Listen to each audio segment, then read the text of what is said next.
Brasileiros enfrentam um desafio nas regiões mais isoladas do Brasil. São os homens que constroem pistas de pouso no meio da floresta amazônica. O SBT Brasil conta a partir de hoje em uma série de reportagens detalhes desse difícil trabalho. E para isso, o repórter Nielsen Martins e a editora Isabela Dutra embarcaram numa aventura.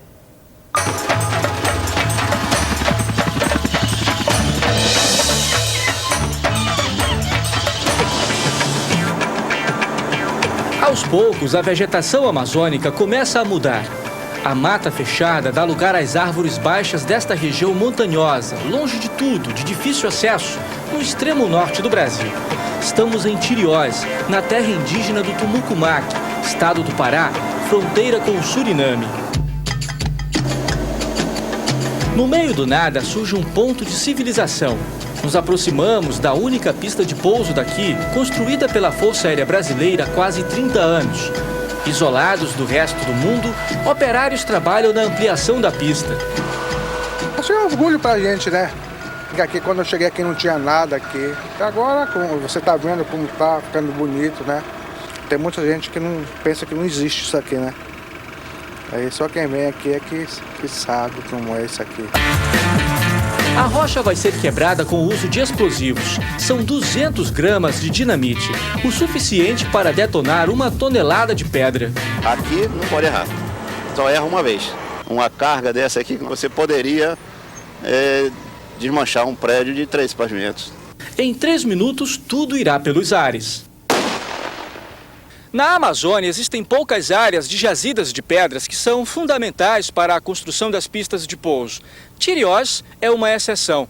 Desse lugar aqui são extraídas por dia pelo menos 150 toneladas de granito. As pedras vão para esta máquina, a britadeira. São trituradas e depois usadas com o asfalto na construção da pista, capaz de suportar aviões de até 80 toneladas. Toda essa operação, num lugar tão remoto, tem uma explicação. Nossa missão é integrar a Amazônia ao restante do Brasil. A Comar, a Comissão de Aeroportos da Região Amazônica, é a unidade da aeronáutica responsável por projetar, construir e equipar os aeroportos da Amazônia. Está completando 50 anos e já construiu 150 pistas como essa em pontos estratégicos do Brasil. Elas são essenciais para ocupar a região e manter a soberania nacional, dar apoio aos pelotões de fronteira e às comunidades que vivem na floresta. Se não fosse a integração e a possibilidade de chegar aos pontos mais longínquos, realmente a Força Aérea hoje não poderia estar operando como opera hoje com as aeronaves de grande porte. Hoje em dia nós podemos ter aeronaves de grande porte devido às obras da Comar, que são grandes obras em locais que ninguém jamais faria. Mas a dificuldade de acesso e o clima amazônico tornam esse trabalho difícil e muito complicado. Acompanhamos oficiais da Comar numa viagem por algumas das obras. Vamos percorrer quase 8.000 quilômetros, 60% do território nacional, uma área do tamanho de boa parte da Europa. Em Tiriós, trabalham 74 pessoas, entre civis e militares. Todo o material chega de avião. No alojamento, o fogão ainda é a lenha. O gás não pode ser transportado pelos aviões, mas nem por isso falta pão quentinho todas as manhãs. É na lenha mesmo que sai mais gostoso. Uma base do CIVAM, o Sistema de Vigilância da Amazônia, fiscaliza o espaço aéreo na fronteira do extremo norte do Brasil. Os vizinhos mais próximos, em centenas de quilômetros, são os índios Tiriós, uma das tribos que formam a terra indígena do Tumucumaque. A chegada do homem branco também mudou a vida na aldeia. Este frei alemão veio para cá há quase 30 anos. Construiu uma mini usina hidrelétrica que gera energia para os índios. Nesse galpão, ele fez uma oficina e ensina a tribo a produzir peças de reposição. Estão se desenvolvendo, né? Estão mais em contato com a civilização, tem as escolas, tem tudo, né? Esse é o desenvolvimento que chegou pra gente. A convivência entre índios e brancos é pacífica, apesar das diferenças culturais. Não faz muito tempo, o cacique dos Tiriós procurou o chefe das obras pedindo que parasse de explodir a pedreira. O barulho estaria incomodando os deuses e por isso não parava de chover. Uma pequena pausa nas explosões resolveu o problema. São histórias como essa que encontramos na Amazônia. Nos acompanhe nessa viagem.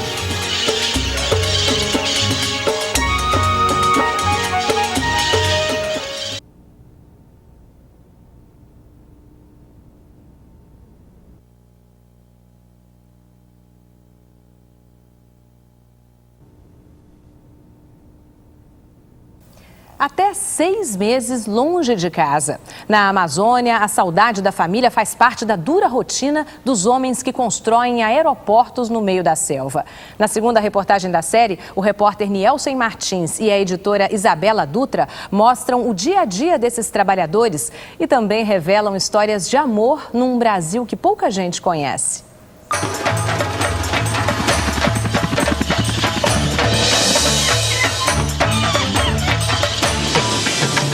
De Tiriós, no Pará, seguimos para o estado do Amazonas.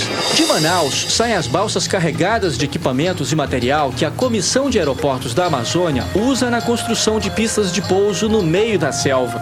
Essa balsa aqui é uma das maiores embarcações utilizadas pela aeronáutica na região. Ela é capaz de transportar até 1.100 toneladas, o equivalente a quase a carga de 100 aviões Hércules. Quase 100% do material utilizado pela Comara na construção das pistas de pouso é transportado em balsas que atravessam os rios da Amazônia.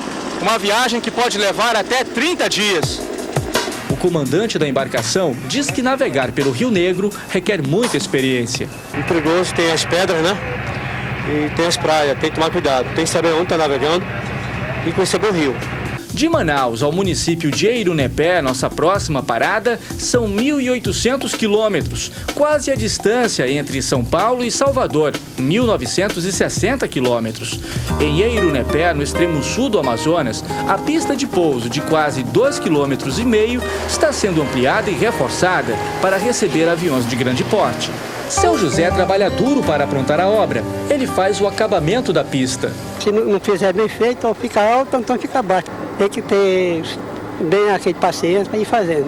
São 12 horas por dia, boa parte debaixo do sol quente. Aqui o calor é muito forte, a temperatura é quase insuportável, chega a 60 graus centígrados. E bem ali, onde os operários estão trabalhando, colocando o asfalto, a temperatura é muito maior, chega a 150 graus. Então o dia todo assim, essa quentura aqui. Não para, aqui é direto. O dia de trabalho sempre começa com o hasteamento da bandeira nacional. E termina quando a sirene avisa que é hora de descanso. No refeitório, o jantar é servido às 5h30. O alojamento é ali mesmo, no canteiro de obras. A vida é essa vida pacata que a gente leva. Eu me sinto orgulhoso e feliz por colaborar para o desenvolvimento da Amazônia e também do Brasil, né? Isso é muito importante. Mas não é fácil superar a distância de casa. Ao lembrar da esposa e dos filhos, Moisés não consegue segurar o choro. Saudade. Já passei 2 finais de ano fora da minha casa. É ruim. É triste mesmo. 29 anos construindo pistas de pouso na Amazônia. Essa também é a missão do capitão Damalho, chefe das obras em Eirunepé. Paulista do interior, vir para a Amazônia aqui pode parecer fácil, mas cada local é uma situação, cada local da Amazônia é um costume diferente. Se não se adaptar, você não consegue realizar nada. A história de seu Erval foi diferente. Chegou aos 20 anos para trabalhar na construção da pista. Se apaixonou por uma moça da cidade. Acabou casando e ficando por aqui. Então o amor foi mais forte, eu tive que cancelar meu retorno a Belém e ter que ficar com ela aqui para que der o que vier. Dona Maria Alaide lembra do início do namoro. Eu conheci ele através desse trabalho e aqui ele ficou. Faz 28 anos que nós casamos. Cai a noite e a hora do último compromisso de hoje. O patriotismo lembra a esses homens que eles estão trabalhando pelo Brasil. Dá força e ânimo para começarem tudo de novo amanhã.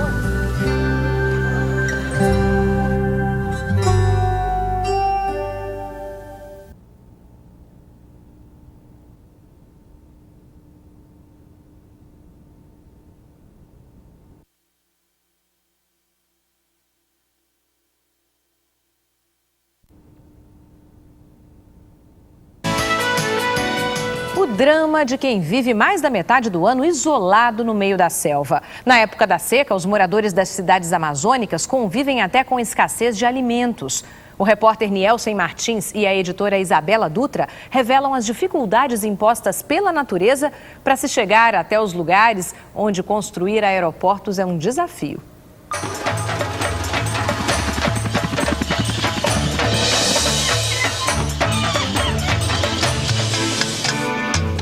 No alto, o pequeno município de Eirunepé, no extremo sul do Amazonas, é apenas um ponto habitado na imensidão da floresta. O helicóptero percorre o rio Juruá, principal via de transporte dos moradores. Ao longo das margens, cabanas humildes dão pistas da vida pacata que se leva por aqui. Estamos no fim do período seco e somos surpreendidos por um temporal típico da Amazônia. São imagens fascinantes que mostram a força da natureza na maior floresta do planeta. Eirunepé é um dos pontos estratégicos escolhidos pela aeronáutica para a construção e ampliação de pistas de pouso. A localização geográfica perto das fronteiras mais isoladas do oeste do país faz deste lugar um porto seguro e ideal. Aqui deve ser construída uma nova base aérea para defender o território brasileiro. Caso tenhamos algum problema na Amazônia, é possível deslocar qualquer tipo de unidade para cá, seja unidade de caça ou mesmo uma unidade de transporte. Qualquer unidade poderia operar aqui em caso de necessidade militar. Mas construir na Amazônia é um desafio, como montar um imenso quebra-cabeça. Em Eirunepé, a distância e o clima encarecem quase tudo. Aqui o seixo usado no asfalto custa até R$ 350 o metro cúbico, 20 vezes mais que em São Paulo. Na época da chuva fica impossível tocar a obra. Essas fotos feitas pela FAB mostram que o carro de boi foi a única saída para levantar a cerca do aeroporto em meio ao atoleiro. Na seca, os rios baixam, as balsas encalham e é o material que não chega. O nosso ano só tem 5 meses de serviço. O resto são dificuldades e a logística também para colocar os insumos na obra. Durante 6 meses no ano, o rio Juruá fica a 15 metros abaixo do nível normal. Essas balsas que trazem todo o alimento para a cidade de Eirunepé levam, em média, 2 meses para chegar aqui. Muito pedra, pau no fundo do rio. Às vezes chega até a furar as balsas. Às vezes o que consegue chegar até aqui sem acontecer nenhum dano é bastante sorte. Seu Antônio sabe muito bem o que isso significa no bolso. Boa parte das frutas e verduras vem de Manaus e do estado do Acre. O frete faz o preço da cebola e do tomate disparar. O quilo chega a R$ 8. Vai R$ 4,50 acima, né? Que é justamente o frete. Dá prejuízo porque demora muitos dias para chegar. Ao demorar, ela vai pereciando e vai se acabando, vai apodrecendo, né? Se não vender, perde. Eu trago R$20 para mim comprar o almoço e a janta, 10 só dá para comprar o almoço. E olha lá, e os outros 10 eu deixo para de tarde, não dá mais nada, maninha. É caro demais as coisas aqui. A abertura da pista de pouso está ajudando o município a se desenvolver. Mas ainda há só uma linha regional para Eirunepé. E a passagem... 554, 646, 785, 924. Tudo isso? Tudo isso. Em dia que tem avião da FAB, o pequeno aeroporto fica lotado. Quem não pode pagar a passagem comercial torce para conseguir uma carona. Dona Judite precisa ir ao Acre fazer uma cirurgia. Eu iria ficar aqui sem fazer o tratamento. Agora eu vou, porque tem o avião da FAB. Estou feliz, demais. Depois de 5 horas de espera, o Búfalo pousa. O piloto conta que em todas as cidades do interior da Amazônia, a cena é sempre a mesma. Nos lugares pequenos, nas cidades com menos apoio, realmente tem muita gente, as prefeituras, as secretarias, as ONGs nos procuram para poder conseguir embarcar a maior quantidade possível de pessoas para os lugares de melhor apoio. O agradecimento nós vemos pelos olhares das pessoas. Aeroporto sempre cheio. Aeroporto sempre cheio.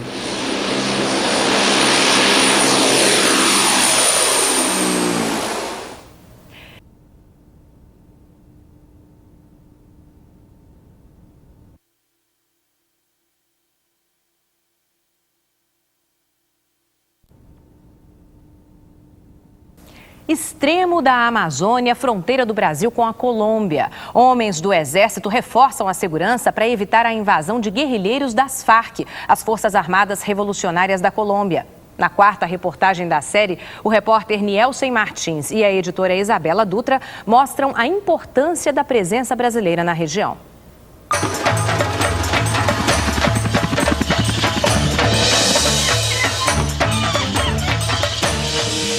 Na fronteira do Brasil com a Colômbia, o pelotão do Exército está cercado por trincheiras. Os soldados ficam de prontidão. Ao redor, chamam a atenção as casamatas, usadas como abrigo para uma reação em caso de ataque. Este é um lugar de risco. Aqui em Vila Bittencourt, no interior da Amazônia, o rio Japurá separa o Brasil da Colômbia. Do outro lado estão as bases dos guerrilheiros das Farc. Em toda esta área aqui, a segurança é reforçada. Há 4 anos, sentinelas do pelotão de fronteira avistaram guerrilheiros atravessando o rio e foram surpreendidos com tiros. Guerrilheiros que passaram e, ao serem abordados pela tropa do Exército, do PF, eles reagiram e a tropa do Exército reagiu de contrapartida. Os brasileiros revidaram e atingiram 3 integrantes das FARC, Forças Armadas Revolucionárias da Colômbia. Os corpos nunca foram encontrados. Hoje em dia já está bastante tranquilo, a tropa do Exército da Colômbia tem agido de maneira firme, eles estão aqui hoje em dia, está bem tranquilo. O pequeno distrito de Vila Bittencourt pertence a Japurá, no estado do Amazonas, e fica a 1.400 quilômetros de Manaus, cercado pela floresta densa. Pelo tamanho do aeroporto, se vê que pouca gente vive aqui. Uma comunidade com menos de 1.000 pessoas nasceu junto com o pelotão de fronteira. Para receber alimentos e remédios, o Exército depende da pista de pouso, que está sendo ampliada. Acompanhamos os oficiais da Comara, Comissão de Aeroportos da Região Amazônica da Aeronáutica, numa vistoria às obras. Tudo é fiscalizado em detalhes. A balsa trouxe o material. Por causa do excesso de chuva na região, os engenheiros da FAB usam concreto no lugar do asfalto. A máquina ajuda, mas a maior parte do trabalho é manual. Seu Sebastião usa uma vassoura no retoque final. Uma drenagem para escoar água e ao mesmo tempo para que fique meio áspero para quando o avião vir não derrapar, né? Emprego como o da obra da pista é uma raridade por aqui. A gente não tinha um ganho certo aqui e dá para manter a família da gente aí. Deus tem dado-nos esse trabalho aqui, né? O concreto é fabricado nesta usina montada pela Comara e não falta o controle de qualidade. Passou no teste? Passou no teste, está pronto para ser utilizada a pista. 2 tenentes da Força Aérea Brasileira comandam a obra. Luiz Mauro chegou com o nosso grupo e vai substituir Resk, que ganhou um presente de Natal antecipado, passar a data com a família. A primeira coisa que você vai fazer quando chegar lá? Dá um abraço nos meus pais e na minha namorada. Eu não tive ainda a felicidade de ter filhos, não sou pai, né? Então eu posso dizer que a primeira criação que eu tive foi isso aqui. Então eu posso considerar essa pista meu filho, né? Eu tenho os amigos que vão para a Flórida, vão para Disney, vão para a Europa, mas poucos têm a oportunidade de vir aqui em Japurá e construir uma pista. Eu me sinto privilegiado. Graças ao trabalho deles, os brasileiros que vivem aqui puderam votar para presidente. O monomotor trouxe as urnas e a cabine de votação. Nós gastamos uma média de 5 horas. Se esse apoio logístico seria muito mais difícil, né? Mas provavelmente seriam embarcações que levariam uma média de 20 dias. A gente ia ter que ter um pouco mais de custo com alimentação, com estadia. Ia ser um pouquinho mais demorado e mais complicado pra gente. E veja onde as urnas serão levadas agora. Isso aqui é da prefeitura. É o transporte da prefeitura e eu sou o motorista dele. É o único transporte que nós temos aqui. Coisas da Amazônia. Esse lugar difícil, isolado, selvagem, mas que deixa saudade em quem se aventura a viver aqui. Vou ficar triste quando acabar os trabalhos aqui. E olha aí, aquele pessoal que já se tornou nossa família aqui, desde o pedreiro até o servente mais humilde, e saber que a gente vai demorar a revê-los, né? Nosso coração vai ficar um pouco aqui.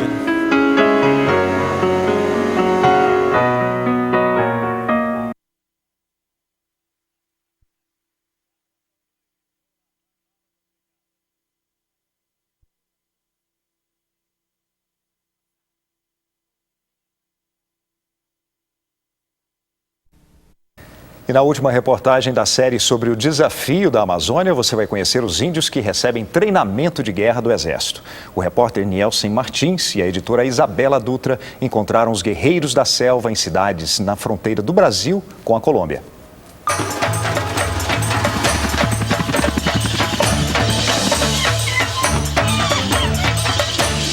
Avançamos pelo extremo oeste do estado do Amazonas.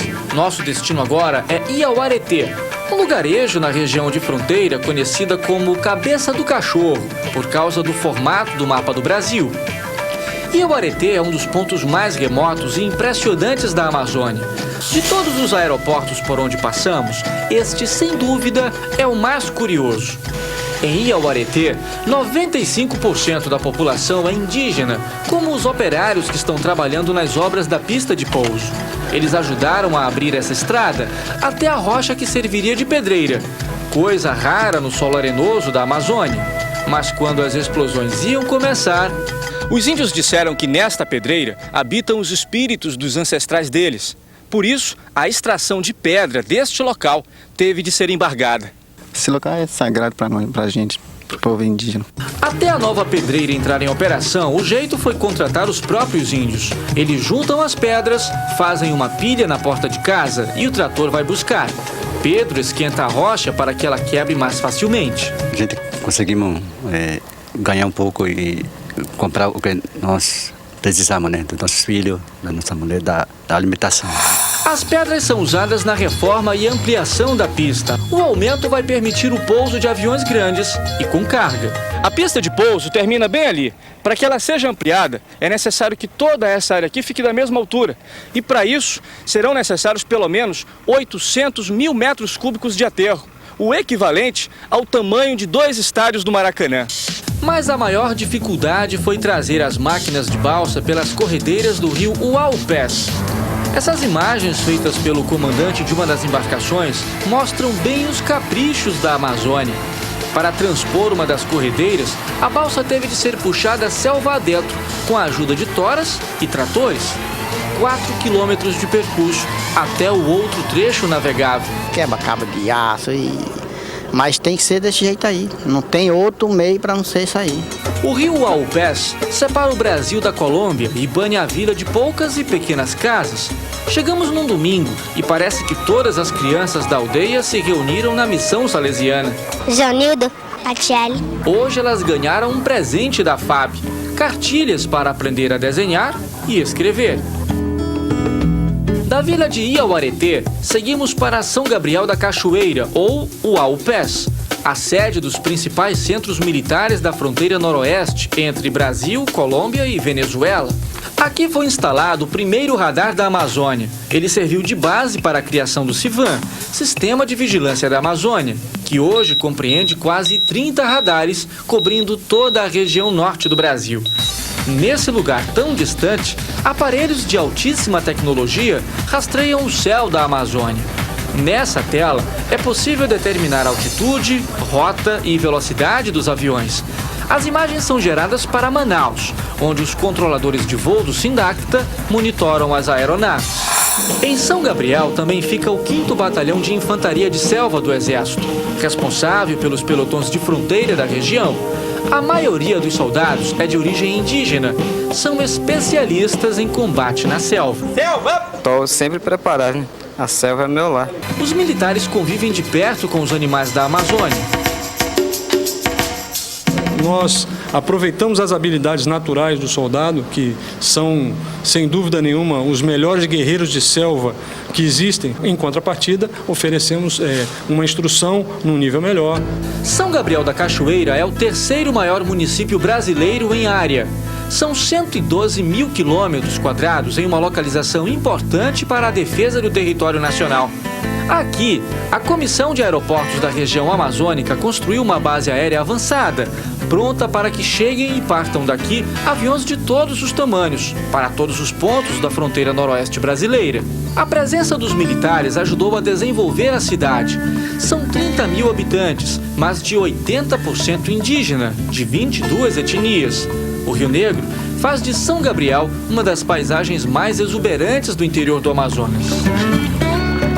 Este é o primeiro município a ter, por lei, línguas indígenas como cooficiais. Além do português, as escolas vão ter de ensinar o tucano, baniwa ou nhengatu. Gabriel, filho de militar, divide a sala de aula com amigos de várias etnias. Eu acho uma boa coisa para aprender nas culturas. Ivan, de 16 anos, saiu da tribo tucano para estudar no município. No laboratório de informática, aprendeu a navegar na internet e já tem planos para o futuro. Fazer enfermagem, A oportunidade que Ivan tem de estudar só é possível graças ao trabalho desses brasileiros, que deixam suas casas e famílias para integrar a Amazônia ao restante do Brasil e que tornam possível a chegada de um avião nos pontos mais inacessíveis do nosso território. Sonho que começou há 100 anos com Santos Dumont, que já imaginava usar o avião como um instrumento de aproximação entre os povos.